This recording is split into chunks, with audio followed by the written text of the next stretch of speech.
किसी ने ये लिख दिया f x is equal to a raise to power x, है ना, a raise to power x, के बारे में ज्यादा नहीं जानना है, a raise to power x. और यहाँ पे देखो दो केस बनेंगे, या तो ए कितना होगा, वन से बड़ा, वन से बड़ा, और ए कभी ए नॉट इक्वल टू वन, और दूसरा केस इसका होगा कि ए तुम्हारा 0 से 1 के बीच में, और ये अभी भी 7 है ना, और एक्स क्या पे दोनों के लिए रियल है। भाई सेट पढ़ा पे साइन का मतलब तो पता ही होगा ना, एक्स बिलोंग्स टू, दिखते रहना, है ना। दो चीजें आ रही है, एक तो ए आ रहा है 1 से बड़ा, और एक बेस। तुम्हें याद है साइन ऑफ इनइक्वालिटी जब मल्टीप्लाई करते हैं साइन चेंज हो जाता है, सबको पता है ना भाई। 3 ग्रेटर देन 2 माइनस से मल्टीप्लाई करेंगे तो -2 बड़ा हो जाएगा, साइन चेंज हो जाएगा, है ना। सेम है फंक्शन में, अगर कोई इंक्रीजिंग और डिक्रीजिंग है साइन चेंज हो जाता है। कैसे होता है ढंग से देखो, पहले वाला केस देखो यार, सीरियसली करने लग गया है। हाँ बस आने लगा, तुम तो एटलीस्ट बैठे हो यार कम से कम, नहीं थोड़ा होना चाहिए। यहाँ देखो, कोई नहीं भाई, कोशिश करते हैं और क्या, अगर मजबूरी है, जगह है नहीं इनके पास। ए रेस टू पावर एक्स है इसका, इसकी कंडीशन है कि ए तुम्हारा 1 से बड़ा है और एक्स बिलोंग्स टू क्या है, रियल है। किसी को याद है इसका ग्राफ कैसे बनाओगे? बोलो नीचे से कर ऊपर घूमता है भाई, एक्स एक्सिस है, वाई एक्सिस है, x equal to 0, x equal to, देखो ए कुछ भी हो सकता है, 1 नहीं होगा, ए 1 से बड़ा है। किसी को नहीं आता है ग्राफ, अगर फर्स्ट टाइम देख रहा है तो ए को अपने दिमाग में सोच लो, कुछ भी नंबर 2 3 4 5 जो मन करता है आपका, है ना। 1 ना हो, लेकिन 1 से बड़ा हो, 2 ले लेते हैं, ज्यादा दूर क्यों जाए भाई, ये है ना। कोई कहेगा 4 ले लो, 5 ले लो, क्यों ले, हम 2 ले लेते हैं, 1 से बड़ा चाहिए मुझे, है ना। अब अगर यहाँ पे 2 रेस टू पावर एक्स है, 2 रेस टू पावर एक्स है ना, एक्स को 0 पुट करो, वाई कितना आएगा 1, है ना, और एक्स को 1 पुट करो, भाई एक्स को 0 लिया है तो वाई की वैल्यू कितनी है, 1 है। अगर एक्स को आप 1 लोगे तो वाई इक्वल टू कितना है 2, यानी वाई इक्वल टू 1 पे ये 2 हो जाएगा, अप्रोक्सीमेट 2 हो जाएगा ये, है ना। जैसे 2 लोगे तो कहाँ जाएगा 4, बढ़ रहा है ना, एक्सपोनेंशियली बोलते हैं, एक्सपोनेंशियल बढ़ रहा है ना, वो 1 में बढ़ रहा है, वो सीधा स्क्वायर बढ़ रहा है।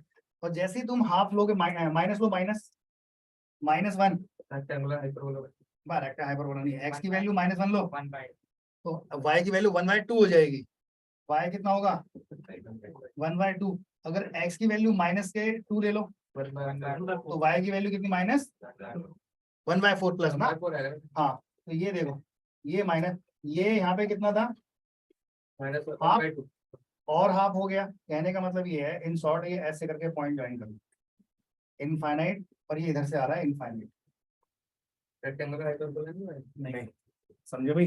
देखो यार ऐसा है, वो 12th में जिसको पढ़ा रहा हूँ ना, उनकी बस उनके हो कैसे कहते हैं, चेहरे की ना हवाइयाँ उड़ी रहती हैं। रीजन ये है, या तो स्टार्टिंग का बहुत अच्छा हो, क्योंकि देखो ऐसा नहीं है, सिर्फ 2 ही टॉपिक मुझे ऐसे लगते हैं मैथ में पूरे 11 12 में, परम्यूटेशन, कॉम्बिनेशन और एक प्रोबेबिलिटी, जो आपस में एक दूसरे से लिंक है, मतलब आपस में एक दूसरे सपोर्ट करते हैं। और एक टॉपिक ऐसा है जो कहीं मतलब बिल्कुल अलग होता है, जैसे मैट्रिक्स और डिटर्मिनेंट्स, है ना। बाकी जितने भी टॉपिक है ना कहीं इंटर रिलेटेड है, सबके सब, ठीक है। और ये तो वो चीज पढ़ा रहा हूँ मैं स्टार्टिंग में, जो बहुत तंग करती है। मॉड तुम्हें, मॉड अभी पूरा किया नहीं है हमने, तो ढंग से याद रखना, अभी मॉड को पढ़ेंगे जो रिलेशन वगैरह में, तब अच्छी तरह वो देखते हैं यार। अभी हमारा भी स्कूल खुलने वाला है ना, 1 महीना बड़ी मस्ती पढ़ाओगे 1 महीने बाद? पढ़ाएंगे यार। एक जिंदगी में पहली बार छुट्टी मिली मुझे 1 महीने की यार, कौन देता है प्राइवेट में। वो तो गलती से स्कूल ज्वाइन कर लिया था, 1 महीने बंद था तो छुट्टी नहीं सबकी। हाँ एनीवे, तो मेरा कहने का मतलब ये है, अगर आपका बेस स्ट्रांग हो जाए ना, है ना, ऐसा कोई नहीं रोक सकता सिलेक्शन क्रैक करने से। बेस मतलब दिमाग चलाना आ जाना चाहिए।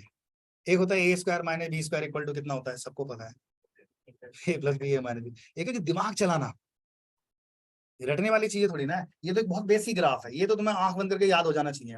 अगर ए की पावर एक्स है, ए 1 से बड़ा है, तो ग्राफ हमेशा क्या बनेगा, ऐसे करके होगा, सिंपल याद रहेगा। नहीं तो कैसे ग्राफ है, इंक्रीजिंग है डिक्रीजिंग है ना। इंक्रीजिंग कैसे देखते हैं, लेफ्ट साइड से मूव करते जाओ राइट साइड में, है ना। जैसे तुम लेफ्ट से राइट की तरफ आते जा रहे हो ना धीरे धीरे, और वाई की वैल्यू बढ़ती जा रही है, ये शुद्ध हिंदी में बोले तो ग्राफ उठता जा रहा है ऊपर को, है ना। जैसे जैसे एक्स इधर आ रहा है तो वाई की वैल्यू क्या बढ़ती जा रही है, और इनफाइनाइट जा रहा है, इनफाइनाइट, है ना। तो इसका मतलब है ग्राफ कैसा है, इंक्रीजिंग है ना। इससे देख एक नई चीज और साथ के साथ देखते चलो। इसका मतलब ग्राफ कैसा है भाई, ये इंक्रीजिंग ग्राफ है। बहुत सारी प्रॉपर्टी होती है, मैं ज्यादा नहीं लिखा। कैसा ग्राफ है, इंक्रीजिंग है। अगर ये ग्राफ इंक्रीजिंग है तो यार ढंग से देखो, ग्राफ इंक्रीजिंग ग्राफ मैं यही ले लेता हूँ ऐसे करके, ठीक है। इससे कोई मतलब नहीं है ये क्या है, ये ग्राफ मैंने किसका बनाया है, a raise to power x का। और एक्स क्या है इसमें, रियल नंबर। रियल। एक्स मतलब कुछ भी डालो, प्लस माइनस जो तुम्हारा मन है, पॉइंट में, फ्रैक्शन में, रेशनल में, जो डालना डालो, लेकिन ए की वैल्यू 1 से बड़ी होनी चाहिए और एक्स क्या होना चाहिए, आर, है ना। तो यहाँ ढंग से देखो, अब ये रैंडम कोई ग्राफ है, मान ले किसी ने बोला ये y equal to f x का कोई ग्राफ है, ठीक है, याद रखना। और यहाँ पे मैंने एक वैल्यू ले ली है x1 और ये दूसरी वैल्यू ली है x2। x1 पे वैल्यू कितनी होगी y की, बोलो, अरे f ऑफ x1 लिख दोगे, अरे x की वैल्यू x में डाल देंगे भाई। ये ऐसे करके अगर समझ में ना आया तो पूछते रहना। मान लिया x स्क्वायर प्लस 1 है, किसी ने बोला x स्क्वायर प्लस 1 का मतलब f ऑफ x है ना। अब कोई कह रहा है f ऑफ 1 की वैल्यू बताओ, 2 आएगी ना, मतलब x को रिप्लेस कर दिया ना।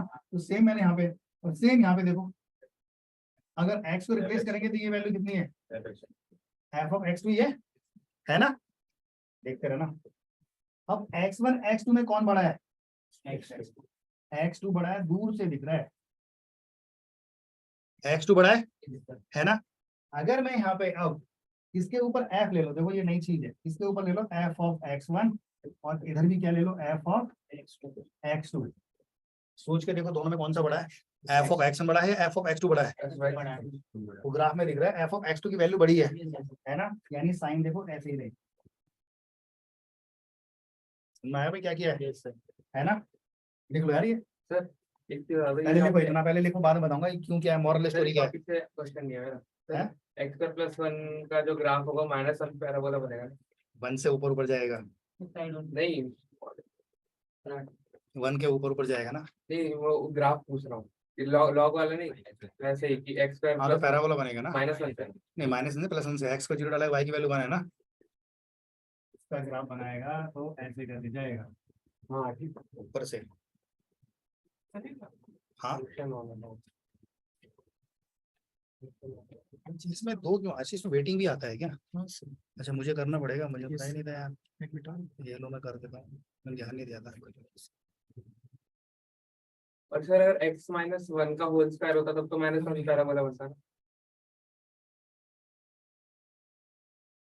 हरीश, अच्छा हाँ यार मंगलम इसमें ए 1 से बड़ा है, इसमें ए 1 से बड़ा ए 1 से बड़ा, भाई बहुत अच्छा क्वेश्चन पूछा, याद रखना, वेट कर थोड़ी देर, है ना, याद रखना इसने क्यों पूछा, देखो बताऊंगा।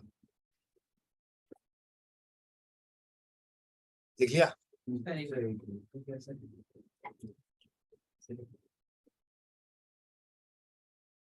क्लासें कम है, अदरवाइज 1 सवा महीना ये पढ़ लो ना, ऐसा आगे का मैथ तो ऐसी भागता है, फिर टॉपिक आने लगते हैं ना, क्वाड्रेटिक, ट्रिग्नोमेट्री, कोऑर्डिनेट ज्योमेट्री।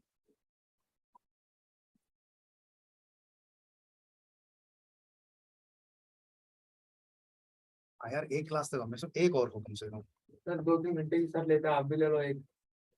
2 घंटे की तो हाँ वीकडेज पे एक क्लास कर ले लो खाली 4 घंटे घंटे की तो होती है ना, एक और हो जाए तो उससे काम चल जाएगा, फिर कोर्स भी आगे बढ़ेगा, बोल तो रहे हैं, बोला तो है, तभी फायदा है यार, नहीं फिर 8 दिन में आते हैं। अच्छा तू 11th में 12th में, मुझे आधो को तो यही देखना पड़ता है।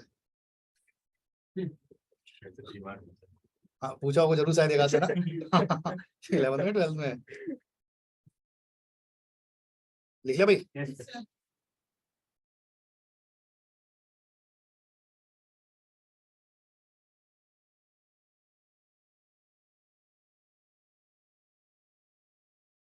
लिख लिया ना, आगे बढ़ो यार फिर जल्दी जल्दी, यहाँ देखते जाओ।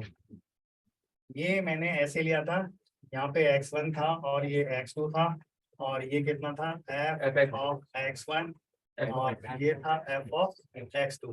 देखो कंडीशन ये है, if function fx is increasing, condition क्या है, अगर फंक्शन इंक्रीजिंग है, याद रखना है फंक्शन कैसा है, इंक्रीजिंग है, तो इसमें याद रखना x1 ग्रेटर देन क्या है, वही जो पीछे लिखा है मैंने, x2 x1 से बड़ा ही है ना, इम्प्लाइज मीन्स फंक्शन की जो वैल्यू है x1 की f ऑफ x2 से क्या होगी, छोटी होगी। समझ में आया क्या किया है? Yes sir. देखो दोनों में कुछ चेंज नहीं हुआ है, साइन x2 का इधर था और इधर भी साइन x2 का इधर ही है, ठीक है ना। यानी तुम्हें याद होना चाहिए भाई, अच्छी तरह रट लेना ये तो। अब अगर फंक्शन इंक्रीजिंग है, इंक्रीजिंग फंक्शन है, तो साइन ऑफ इनइक्वालिटी क्या रहेगा? सेम रहेगा, ये याद रखना है ना। साइन ऑफ इनइक्वालिटी मतलब लेस देन है यहाँ पे, और ये दोनों सेम रहेगा। दूसरा केस क्या था इसका? अगर बेस तुम्हारा 0 से 1 के बीच में आ जाए, इसका सेकंड पार्ट वाला पार्ट ना, और x बिलोंग्स टू r है, और तुमने फंक्शन ले लिया है a raise to power x, है ना। कुछ अब a की वैल्यू 0 to 1 के बीच में है, दिमाग में सोच के देखो 0-1 के बीच में कोई नंबर ले लो, हाफ ले लेते हैं, ज्यादा आसान रहेगा, है ना। मतलब कुछ अलग से अपने दिमाग में सोच के देखो कि fx इक्वल टू 1/2 की पावर x है, यानी इसे आप 2 की पावर माइनस एक्स भी लिख सकते हो, यस सर। है ना। अब इसमें x इक्वल टू 0 डालो तो y कितना आएगा? 1 ही आएगा। x को 1 डालेंगे तो y कितना आएगा? 1/2। x को 2 डालेंगे तो y की वैल्यू छोटा होता जा रहा है ना।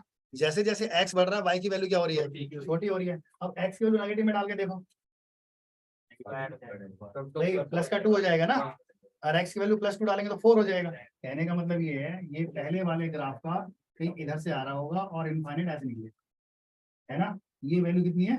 1। तो ये तुम्हारा क्या बनेगा? अब इसमें देखो, इसमें भी 2 वैल्यू ले लेता हूँ मैं, कोई भी रैंडम। समझ में आया कैसे ग्राफ है?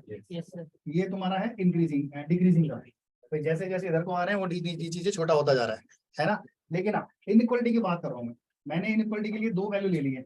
सपोज करो x1 और x2 है, x1 और x2 है। x1 पे ये वैल्यू कितनी है? f ऑफ x1, और ये x2। ढंग से देखना दोनों में बड़ा कौन सा है भाई? x1 x2 में x2 x2 बड़ा है, x1 से बड़ा पॉजिटिव है ना। तो इसमें fx लगा हुआ, तो f ऑफ x1 में f ऑफ x2 में कौन बड़ा है? ये वैल्यू बड़ी है ना। तो देखो साइन ऑफ इनइक्वालिटी घूम गया, यहाँ पे साइन x2 की तरफ था, यहाँ पे साइन की तरफ x1 की तरफ है, यानी सिंपल सी प्रॉपर्टी बन गई है। अगर फंक्शन डिक्रीजिंग है, फंक्शन कैसा है?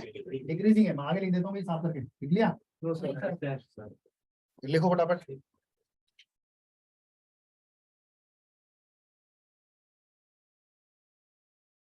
यार ये भी तो गर्म दे रहा है, ठंडी दे देता काम कर जाता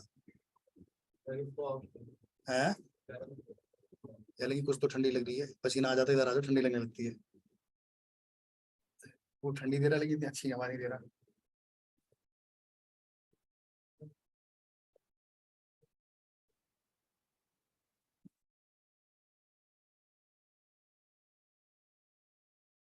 बनाया?